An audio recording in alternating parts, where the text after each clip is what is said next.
Olá, meu nome é Vitória, eu estou atuando como assistente do professor Sérgio na disciplina de Políticas Públicas para a Sociedade da Informação e hoje a gente vai falar um pouco sobre capitalismo de dados e capitalismo de vigilância. Eu vou compartilhar aqui minha tela, só um segundo.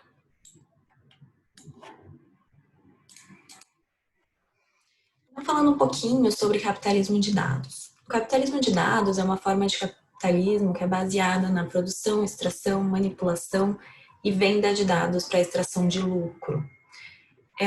Para essa forma de capitalismo ser possível, vai ter um processo de dataficação, que é a transformação das relações sociais, da vida humana, em formatos que podem ser convertidos em dados. Então, por exemplo, se a gente pensar no Facebook, em que as relações sociais são medidas por meio de likes ou por reações, que você tem possibilidade de fazer 5 emoções, tudo isso faz com que as relações sociais elas possam ser convertidas mais facilmente em métricas quantitativas.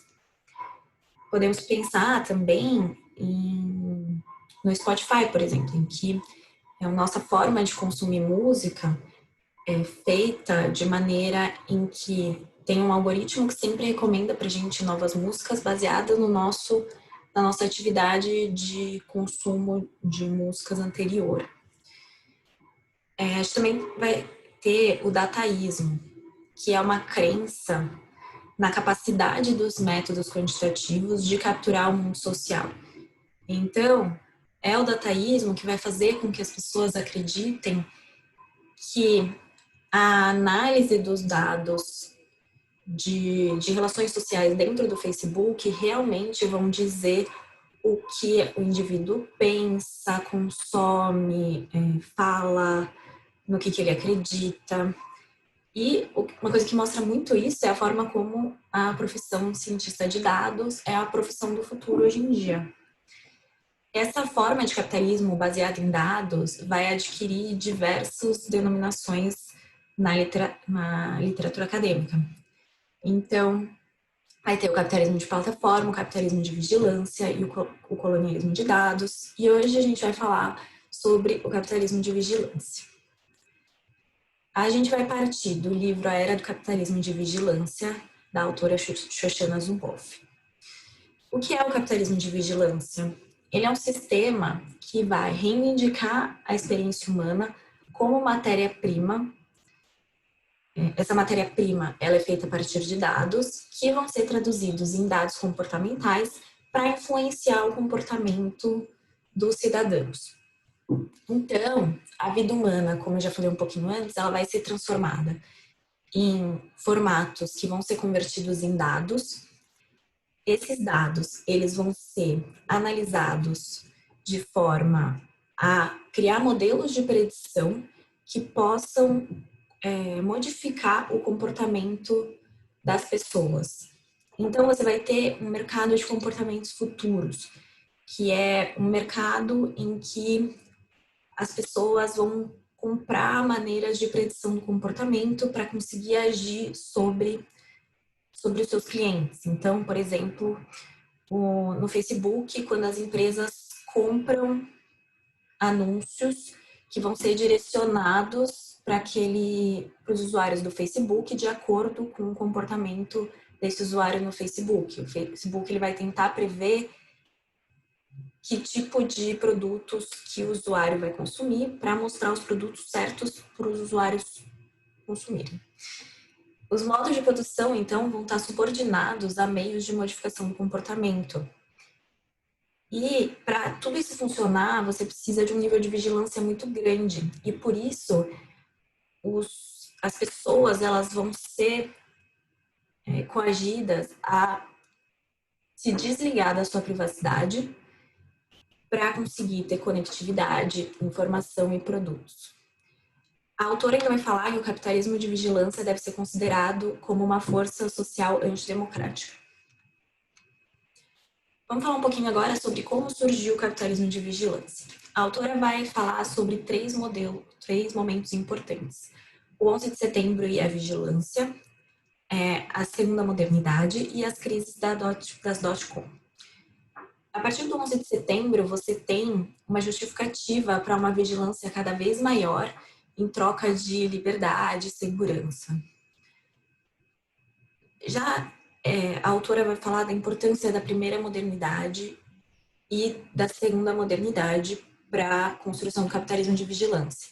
A primeira modernidade, ela é a geração do consumo de massa, do Fordismo, em que você começa a ter uma individualização, mas o indivíduo, ele é suprimido por causas coletivas, que são vistas como mais importantes do que você ter uma individualização extrema.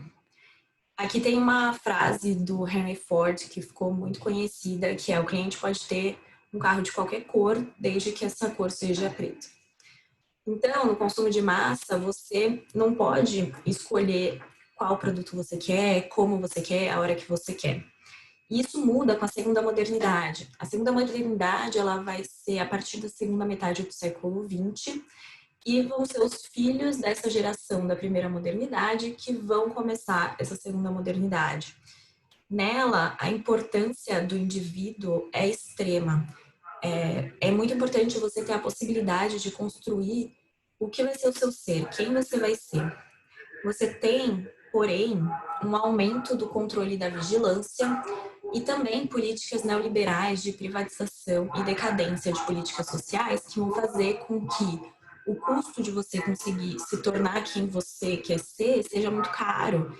E com as pioras da qualidade de vida, fica mais difícil para a pessoa poder decidir, você tal coisa, e criar essa construção.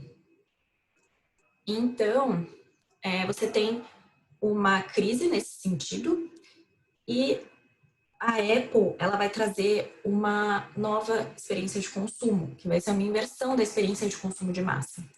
Ela, com o iPod e o iTunes, ela vai dar ao usuário a possibilidade de comprar a música que ele quer, na hora que ele quer, e de ouvir quando ele quiser. E isso vai dar o poder que o indivíduo precisava sentir nessa segunda modernidade. Se você pensar no iPod, um iPod, ele pode ser igual por fora ao iPod de outra pessoa, mas ele vai ser completamente diferente dentro, já que as pessoas podem ter as músicas que elas quiserem, construírem suas playlists de acordo com o que elas gostam de ouvir.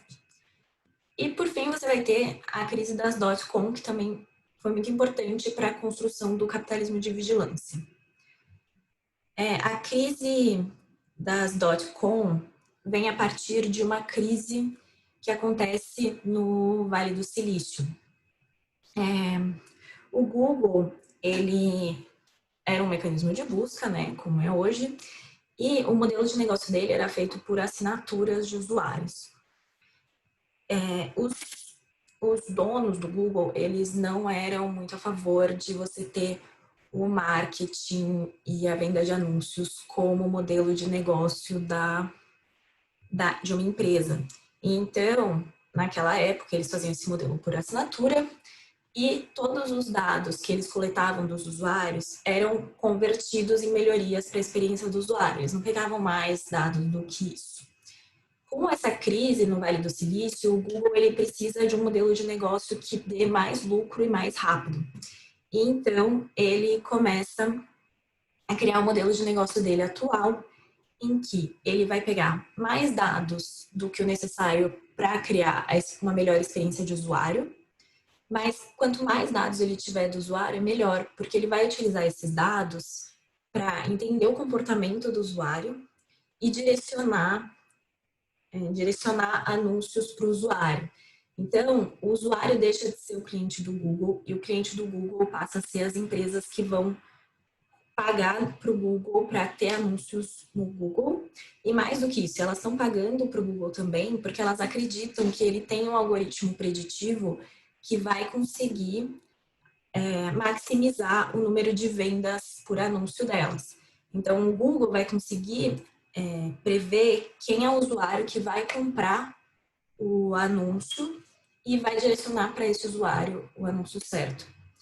A partir daí, quando ele começa a pegar mais dados do que ele precisa para melhorar a experiência do usuário, que a autora vai dizer que tem um excedente comportamental.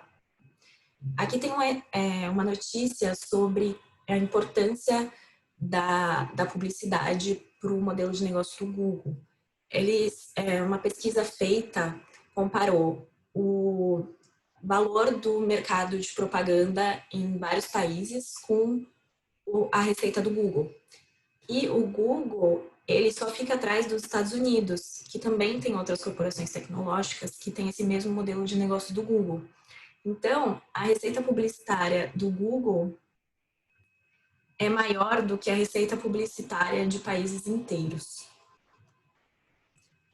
A autora ainda vai dizer que o capitalismo de vigilância é um novo capitalismo, e não somente uma nova fase do capitalismo. Para isso, ela vai explicar sobre a importância da liberdade e do conhecimento em cada um dos modos de produção.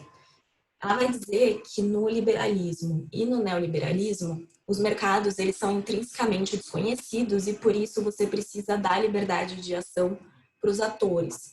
Já no capitalismo de vigilância, ela vai dizer que vai ter uma convergência entre liberdade e conhecimento, já que com a capacidade de predição dessas empresas, de predição do mercado, você reduz a incerteza desse mercado e ainda assim, essas empresas, elas vão, ainda que elas tenham conhecimento sobre o mercado, elas vão cada vez mais aumentar a liberdade de ação delas. Então, falando um pouquinho sobre a esfera privada no capitalismo de vigilância. As empresas elas vão utilizar o segredo empresarial como um componente-chave da exploração. Elas vão usar a necessidade de você ter um segredo para manter a competitividade da empresa, um segredo sobre seus algoritmos, sobre todos os dados dos usuários e etc., dizendo que eles precisam disso para manter sua competitividade e assim manter a exploração que elas fazem sobre as pessoas. Esse mercado, ele vai concentrar conhecimento e liberdade, e ele vai usar da liberdade que ele tem para adquirir mais dados e mais conhecimento, maior nível de capacidade de predição sobre as pessoas. E assim, a partir do momento que ele tem mais conhecimento, ele vai cada vez mais clamar por liberdade para continuar a exploração. Além de, aqui tem um exemplo sobre a importância das corporações tecnológicas nos Estados Unidos. Então, aqui a gente tem um índice das 500 empresas com maior valor de mercado no mercado de bolsas dos Estados Unidos. E a gente vê que as 5 maiores empresas tecnológicas são a Microsoft, Apple, a Amazon, a Alphabet, que uma das empresas da Alphabet é o Google, e o Facebook, elas concentram um enorme valor dentro desse mercado. Esse foi um pouco uma explicação um pouco sobre o capitalismo de dados e sobre o capitalismo de vigilância. Eu espero que vocês tenham gostado. Obrigada por assistirem até aqui. Nós tiraremos todas as dúvidas nos encontros e a gente se vê na próxima. Tchau, tchau.